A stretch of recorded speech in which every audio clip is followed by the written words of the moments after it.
बिस्मिल्लाहिर्रहमानिर्रहीम अस्सलाम वालेकुम। पाकिस्तान डिफेंस एंड अफेयर्स में खुशामदीद। चलिए अपनी वीडियो शुरू करते हैं। तो दोस्तों, आज के इस वीडियो में हम पाकिस्तान के अब्दाली बैलिस्टिक मिसाइल के बारे में बात करेंगे और इस बात को चेक करने की कोशिश करेंगे कि क्या अब्दाली ही फतह 3 है जिसको पाकिस्तान आर्मी ने 23 मार्च 2024 में अनाउंस किया था। तो वैसे तो ये मौजूद डिस्कशन में नहीं है, लेकिन क्योंकि कुछ लोगों ने रिक्वेस्ट किया था कि इस टॉपिक को क्लैरिफाई किया जाए, तो लिहाजा मैं इस टॉपिक पर वीडियो बना रहा हूँ। तो जैसा कि आप जानते हैं कि इस मिसाइल को मई 2025 की लिमिटेड कॉन्फ्लिक्ट से चंद दिनों पहले ही टेस्ट फायर किया गया था और उस टाइम इसको अब्दाली की डेजिग्नेशन दी गई थी और इसकी रेंज 450 किलोमीटर्स मेंशन की गई थी, जिसकी वजह से बहुत से सर्कल्स में ये क्लेम उठने लगा कि ये फतह 3 मिसाइल है जिसको 23 मार्च 2024 में मेंशन किया गया था कि ये अंडर डेवलपमेंट है। तो अब थोड़ा सा इसका पस मंज़र जान लें। तो ये फतह सीरीज़ का तीसरा मिसाइल सिस्टम है जिसको 23 मार्च 2024 में अनाउंस किया गया था और इससे कबल फतह 1 और फतह 2 ऑलरेडी डेवलप किए जा चुके हैं, जिनमें से फतह 1 की टेस्टिंग तो मल्टीपल टाइम्स हो चुकी है, 2021 से चल रही है, और फतह 2 को भी मल्टीपल टाइम्स टेस्ट किया जा चुका है।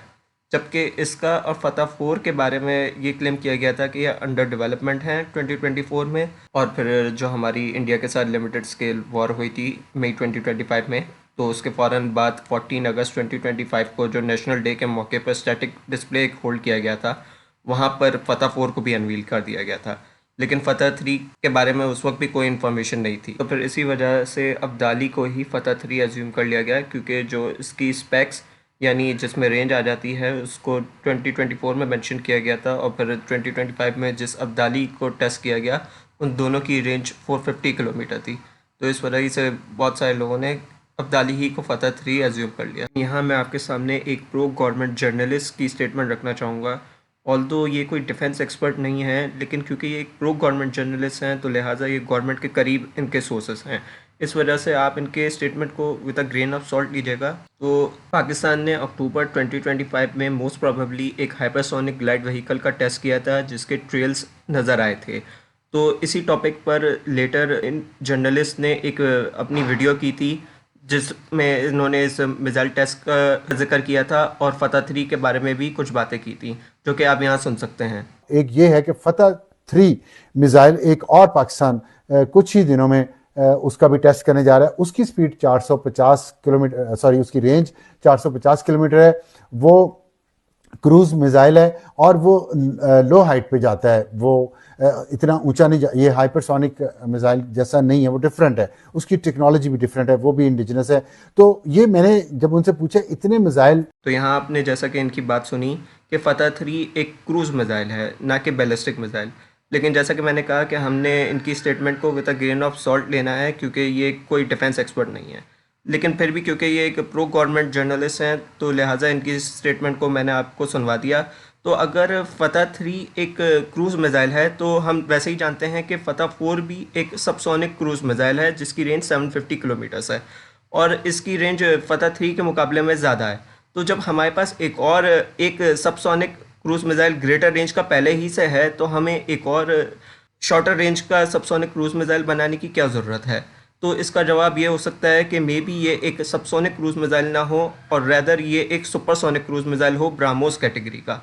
तो इस केस में ये जस्टिफाइबल है कि ये एक सुपरसोनिक क्रूज मिसाइल है, ना कि सबसोनिक। तो इसी की वजह से कुछ अनसर्टेनिटी पैदा होती है, लेकिन जैसा कि मैंने कहा कि ये कोई डिफेंस एक्सपर्ट नहीं है, तो लिहाजा हमें इनकी स्टेटमेंट को सीरियस नहीं लेना होगा।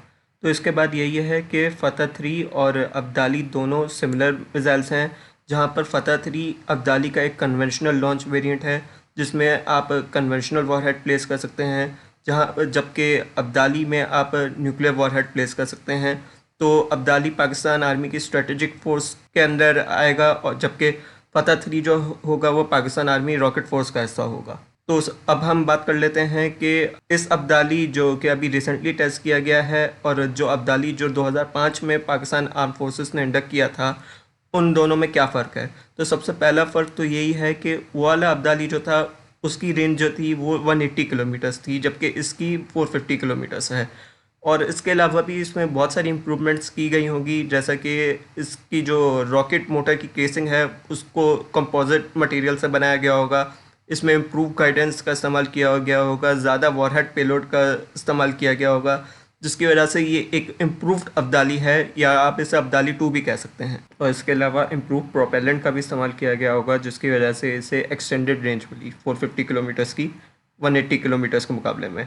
तो इसके अलावा अगर हम बात करें तो जैसा कि आप पिक्चर में देख सकते हैं, दोनों का डिज़ाइन ऑलमोस्ट सिमिलर ही लगता है, लेकिन क्योंकि इसकी जो नए फ़तह 3 जो है या अब्दाली जैसे आप कह सकते हैं, उसकी लो रेजोल्यूशन पिक्चर है, इस वजह से ज़्यादा चीज़ें डिटेल्स वाज़े नहीं हैं, लेकिन बज़ाहिर दोनों का डिज़ाइन सेम ही लगता है। तो दोस्तों यही थी आज की वीडियो, जिसमें हमने फ़तह 3 और अब्दाली के बारे में डिस्कस किया।